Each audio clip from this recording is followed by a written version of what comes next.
Welcome. You're listening to the Pro Bono Happy Hour. I'm Rena Glazer. Today's guest is Hayess Hunt from Cozen OConnor. Hayess spoke to us from Philadelphia, where he is based. We discussed his career, the firm's pro bono program, and some pro bono matters that have been particularly meaningful to him. We hope you enjoy our conversation. Hi, Hayess. Welcome. Thank you so much for joining us today. Thanks, Rena. Let's jump right in. Could you tell us a little bit about your background, where you grew up, where you went to school? Sure. I guess I grew up in Toledo, Ohio, and I always say it's a good place to grow up. And then my mother and I moved to Charlotte, North Carolina when I was in high school. And I stayed in Charlotte and went to school at the University of North Carolina, Charlotte. And then I went to Temple Law School in Philadelphia. I guess I was, 22, 21 years old. I've been in Philadelphia ever since. That's amazing. Well, we love the city of brotherly love. That's actually a big chunk of my family is from there. And I guess everyone in North Carolina is happy this week on the heels of the big national championship for the basketball team. Basketball is everything for many people in North Carolina. Yep. So many congratulations. So you went to law school at Temple, and how did you decide to become a lawyer? Is there a story there? Yeah, like an origin story. It's funny you said that because I was adopted. So going back to Toledo, there's a picture of me as a toddler or small infant sitting on counsel's table in a Toledo, Lucas County courtroom being adopted. So I like to think that whatever that experience was at a very young age, I decided I was going to continue to stay in a courtroom, and I kind of stuck with it. And to this day, I still, if I'm trying a jury, I tend to lean or sit on counsel's table if I'm talking to a witness or a jury. So that's kind of funny. I like to say that, but in some sense, I've always wanted to be a lawyer, and I've just never changed my mind about that. I applied to one college, one law school, one job. I've kind of always been very clear about being a lawyer, and it's really I've always defined myself as wanting to get there, and Temple and my experiences were to become a lawyer and remain one, and to what that meant to me. But the other thing is, when I think about wanting to be a lawyer, I guess the other option was to be a garbage person, because they were just too cool hanging out the side of garbage trucks as a child. So that was pretty much. I got to be honest. It's not just only a lawyer, even though I really haven't changed my mind. I did consider garbage person because the idea of the freedom of riding on the back of a truck just seemed way too cool to me. So. And that's full disclosure. Sure, that's amazing. Well, thank you for sharing. And that's an incredible origin story. And I hope somewhere you have a collage with sort of that picture from your early years, and then sort of the grown-up you. Got that in some old fat, 1970s, 80s, book that's got the plastic over it, and that's amazing. Titles underneath, all those things. Big binders of picture books. Yep, that's great. So let's flash forward a little. How did you get to Cozen OConnor? Well, I guess getting to Cozen OConnor was where I started after Temple. And again, now that I'm thinking about it out loud with you, Rena, I'm pretty singularly focused about things I want to do. I wanted to be a trial lawyer, so I only applied to one law school. Temple was ranked number one, so I went there. And in keeping with that, I wanted to be a trial lawyer, and there was pretty much two jobs you wanted in Philadelphia in the 90s, which was to be a district attorney or be a defender in Philadelphia, and I applied to the Defender Association of Philadelphia again. I applied to one job, and fortunately I got it, and I was a public defender in Philadelphia for right around 3 years and got jury trial experience. And at that point, I was contacted by a friend about Cozen OConnor. There was no headhunting or applying for jobs or anything like that. I guess Cozen had heard about me, and the firm had heard about the work I was doing, and they said, would you like to come in and talk to us about a position at Cozen OConnor? And I did. And it really was a financial decision, and I liked the people at the firm. And I took the job and was able to very quickly learn civil practice and civil litigation and take some of the skills that I had learned as a public defender in the courtroom and with clients, to the private side. And many of those reasons were, one is I just thoroughly enjoyed everyone and respected the people I met at Cozen OConnor, but also it was really a financial decision in the end. We've heard that And before. and I've been here for 17 years, so yeah, the rest is history. I've stayed with it. We've heard that before from people who were practicing as defenders and jumped to law firms and what the considerations were. And so it's interesting to hear your story and how sort of directed and focused you've been. It's, I think, unique. Many people are just very open-minded and they have a general sense of what they want to do. And so it's amazing sort of knowing you and hearing your determined focus. It's not a surprise, but. Yeah, I guess I kind of do that same thing for clients as well. So it's, yeah. Your nature. Yeah, for sure. Yeah, it's probably something like that. Yeah, absolutely. So for people who aren't super familiar with the firm, could you just give us a general overview? Sure. Cozen OConnor has over 600 lawyers. We believe we're up to 24 offices all over the country and the United Kingdom, London, as well as Toronto. And we have a multidisciplinary practice. We do business, M&A work, pretty much a large-scale, AmLaw 100 law firm that does everything. The kind of origin stories of the firm was really built in trial and litigation work. Steve Cozen and Pat O'Connor were renowned trial lawyers in Philadelphia and really built a firm over the last number of decades into what it is now, which is a large, diverse law firm that's capable of really handling client matters with regard to anything. So that's who we are as a firm. That's helpful for us all to know. At some point, you became the chair of the firm's Pro Bono committee. So how did that come about? I don't know exactly how that came about now that I think about it. I think I was doing some larger firm initiative work for professional development and kind of working on trial programs. And if I'm kind of guessing, some of the firm leadership, Michael Heller, Vince McGinnis, and Ted Deckard, approached me about kind of shaping a robust pro bono committee, which existed and which was strong. It was just a matter of, I think it was really to give me an opportunity to lead the firm in the initiative at a relatively young age, and I appreciated the confidence and that what I would say another level of kind of developing as a lawyer and as a professional and as being part of the firm. So I think that was a great opportunity, and I enjoyed it and still do serve on the committee. And we have a full-time pro bono director now, which is great, Melinda DeLeo, and she's doing fantastic work. And the firm leadership, Michael, Vince, and Ted have really invested in pro bono work by bringing Melinda on and really putting a lot of not only just saying pro bono is important, but also funding it and making sure that we have a healthy and robust pro bono program. Yeah, it's definitely an exciting time for pro bono at the firm. A lot of opportunity and some changes and a lot of excitement. What do you see as the firm's greatest challenges with pro bono? What either do you struggle with, or what keeps you up at night? What sort of obstacles do you face? From my experience, and probably Melinda, she's probably the one to best ask because she's doing this full time. But really, from my experience, is making sure that people are doing meaningful work. It's not just an hour of pro bono work that lawyers are using. This is kind of a broader comment on pro bono practices in general, not specifically with regard to our firm, but you want somebody to be doing work that they care about and that's meaningful to them. And I would say that's a quality pro bono hour from lawyers is really the best thing you could hope for and want to get. And also really anticipating the legal needs of the indigent before there is a crisis. And a lot of that is coming to PBI, listening to trends and figuring out really where people are going to need significant services and as a large law firm and as a national law firm to make sure that we are part of that conversation and considering ways where we can use our time and our energy and our intellect and lawyers to help people. I would give examples.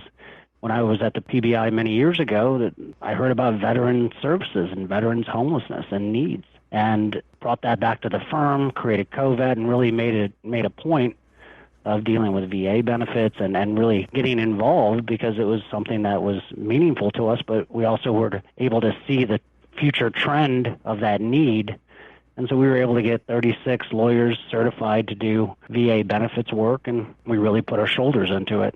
And other examples of that are expungement clinics. You know, when you live in a city like Philadelphia, which has a large population that's, you know, in poverty, there's certain expungement clinics to erase misdemeanor or maybe arrest records that harm or could prevent many people from getting jobs.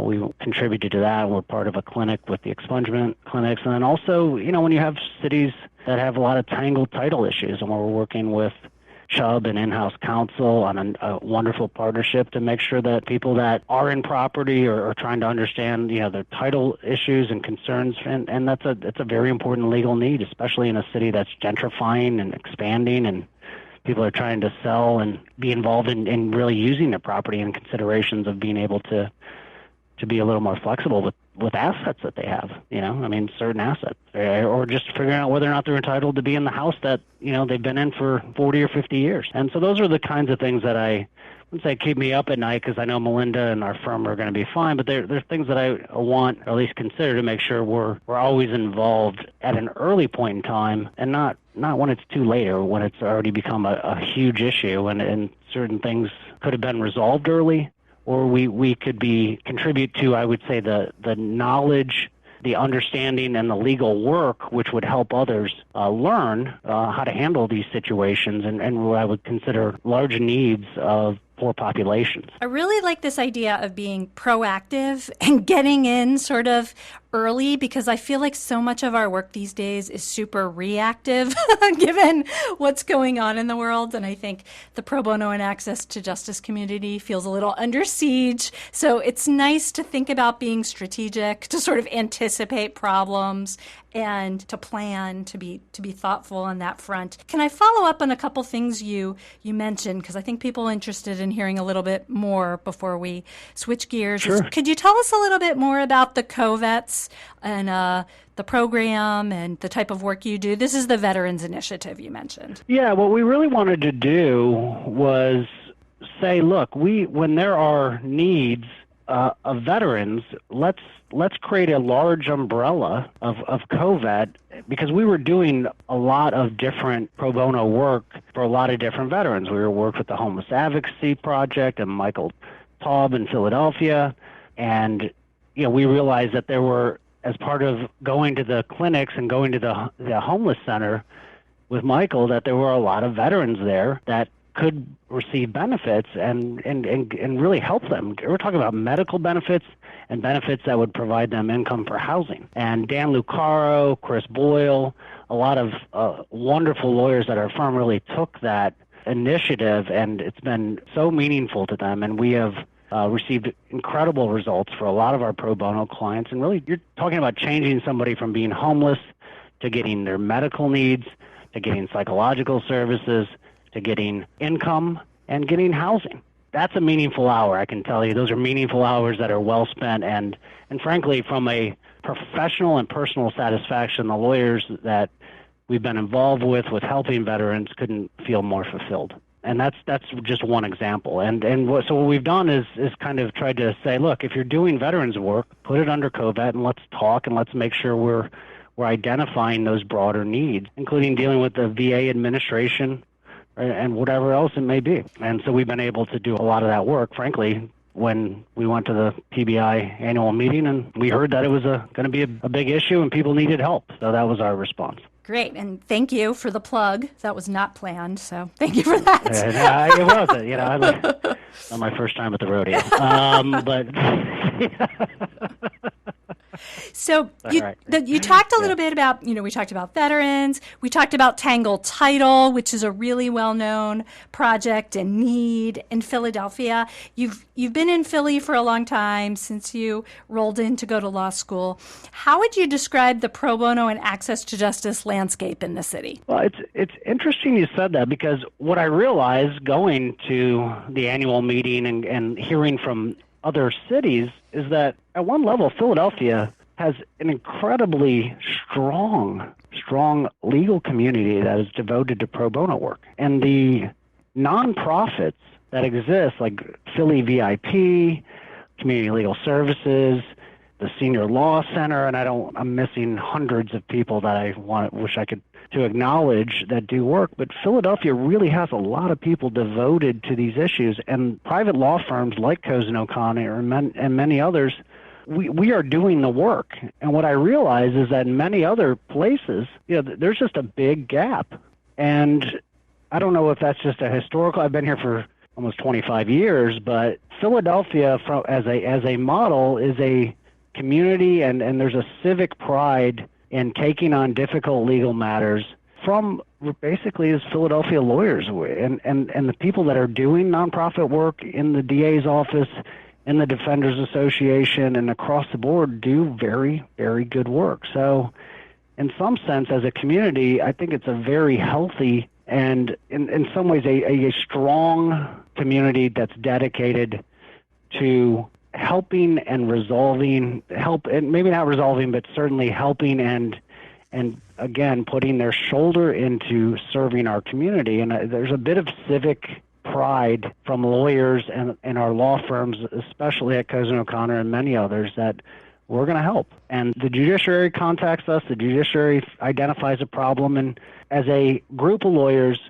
and groups of law firms and groups of nonprofit entities that are providing legal services, there is a lot of people that act and do better for the poor. And from a perspective of someone that's been here for a very long time, I'm very proud of that from Philadelphia and the lawyers that are in our community. Yeah, a lot to be proud of there. Let's shift gears.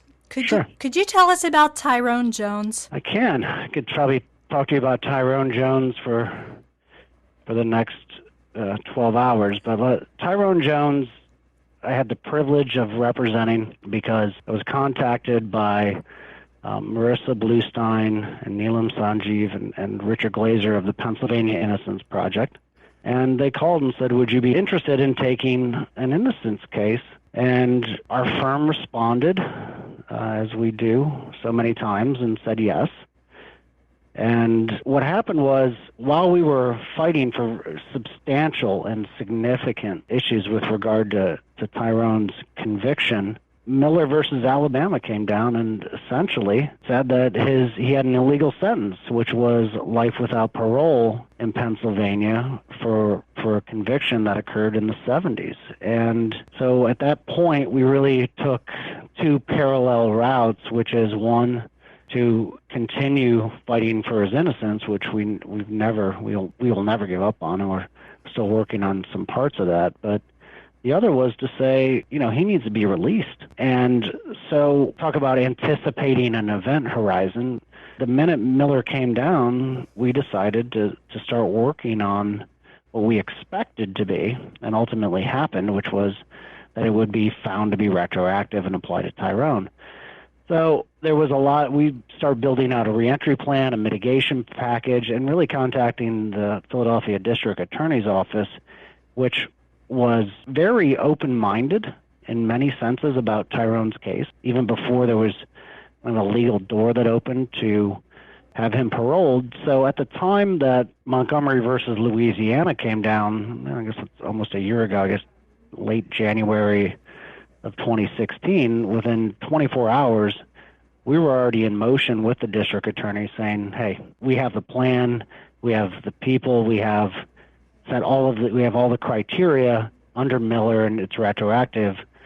Time to let Tyrone Jones out of custody. Now, Tyrone Jones was 16 years old in 1973, and he's a 6-year-old man now. And I can't even tell you what a remarkable person he was, what a privilege it was to represent him, and we continue to represent him.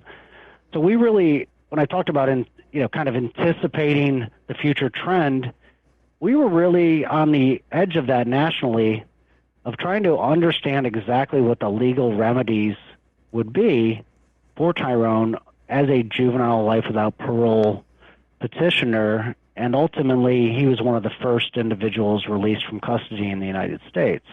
And that was a very special day for me personally. It was a special day for the firm. He came to Cozen OConnor. I probably get a little choked up thinking about it, but I asked Tyrone what he wanted to do when we picked him up in the Innocence Project and Neelam, and all the people that worked on his case, and his sisters were there.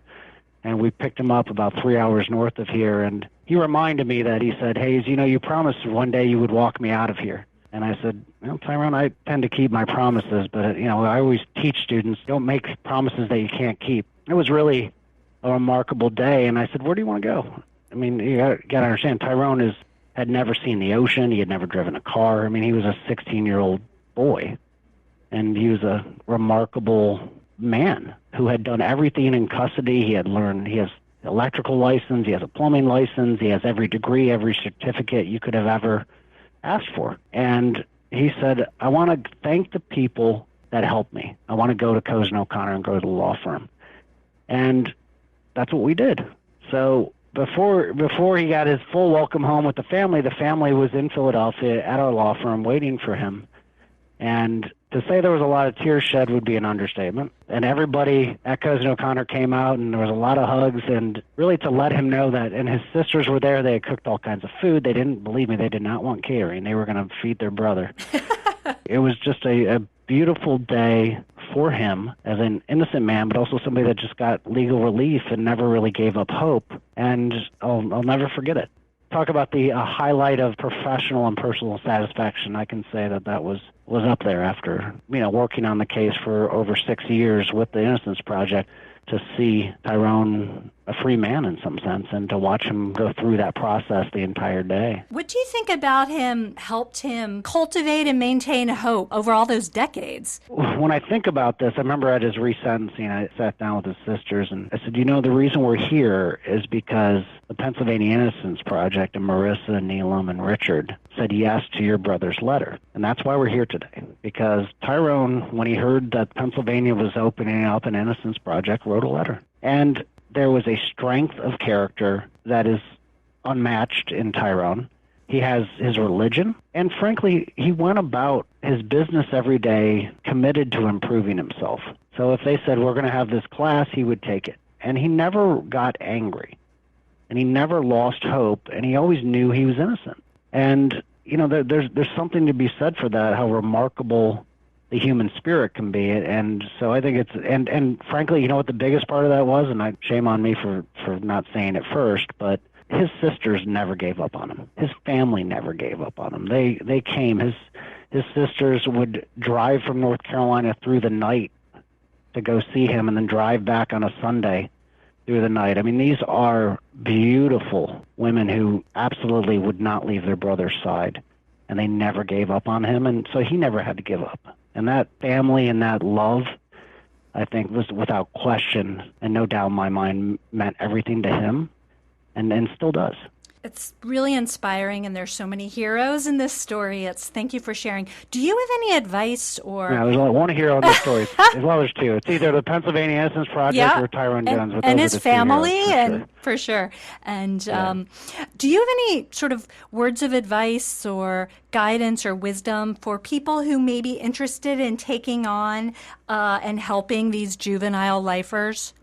Yeah, absolutely.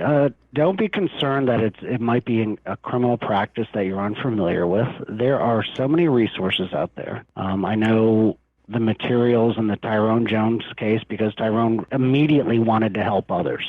One of those moments you take pause, right? There's all these cases in the law that we have their names, Marbury versus Madison, or Roe v. Wade, and all these incredible. Brown v. Board. I mean, you can go on and on of these names of Supreme Court cases. But Tyrone said to me once, he said, I want to check in. I'd like to know how Montgomery is doing. I said, what? Who? And he goes, Henry Montgomery, the Montgomery who's in Louisiana. I mean, that's who he is. I said, oh, right. Henry Montgomery, who I don't represent, is a 70-year-old man in Louisiana.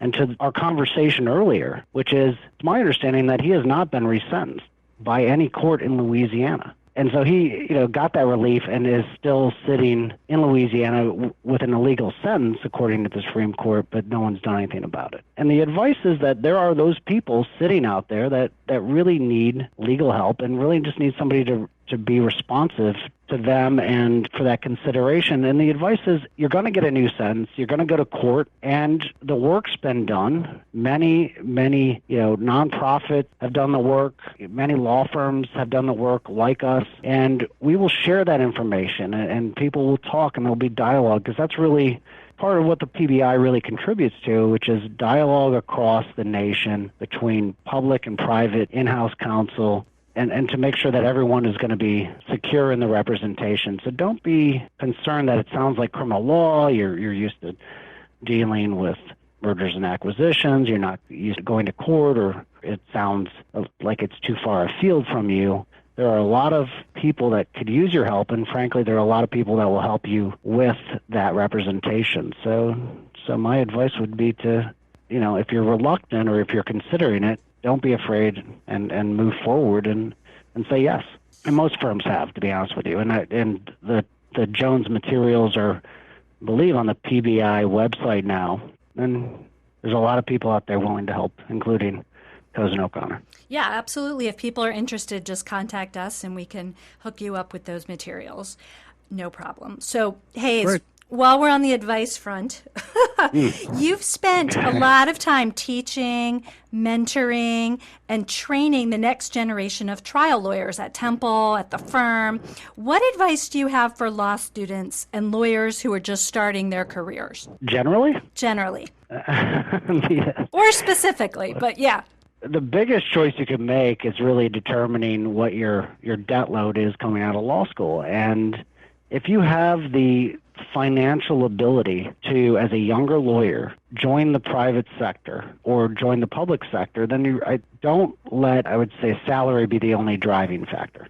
And if you want to get into the community and do nonprofit work and can afford to do it, then I would recommend it, because it's a great place to be a young lawyer. And at least in my experience, in the DA's office or at the Philadelphia Defender's office, there are great lawyers there that really mentor and make sure that you learn a lot. And then in the private sector, if you're going to a large law firm like Cozen OConnor or any others, then get out there and get a pro bono case early and use pro bono work to develop internal relationships with other partners and walk into their office and say, I'd like to handle this pro bono matter. I don't have the skills or expertise yet. Would you partner with me, or will you help me through some of these issues? And 9 times out of 10, the answer is going to be yes. And so, those are the things that you're going to get the client contact. You're not going to write a memo and not meet a client, or frankly be involved in very high-level strategic decision-making in some of these pro bono cases, if it's that kind of case, if you need a team of lawyers to it. But you're going to learn a lot by taking a pro bono case and developing your own professional skills early. So whether or not you enter the public sector and do it for a living, or you enter the private sector, whatever you do as a young lawyer, don't hesitate to take a pro bono case. And if there's every firm that I've ever talked to will support you in that. Certainly the large law firms will say yes to you and be interested in what you're doing. And if you think about it as a young lawyer, it's the first time you're going to be able to make some choices about what work you want to do, as opposed to what somebody else is telling you to do. So if you're interested in Wills for Heroes, if you're interested in entangled title or expungement or whatever it is, whatever it might be, then get out there and figure out where the needs are and take a case. And that's something I would say as a young lawyer you should be interested in doing. And be what I would say a great lawyer, you need to engage with the community you practice in, the community that you represent businesses in, the community that is working together, and that has to include pro bono work. And frankly, every corporation I've ever represented, in-house counsel to the CEO's office, they care about contributing back to the community. And don't think it's just joining a law firm. And there is the business of law, but the business of law includes being very much a part of the community. At least that's what I've learned at Cozen OConnor. That's a great lesson and great advice. Let's end with this. Who's your pro bono role model and why? I would say my pro bono role model came from law school, which was Professor Lou Natoli. He was doing pro bono work. He was very involved in criminal defense and at the Capital Habeas Unit.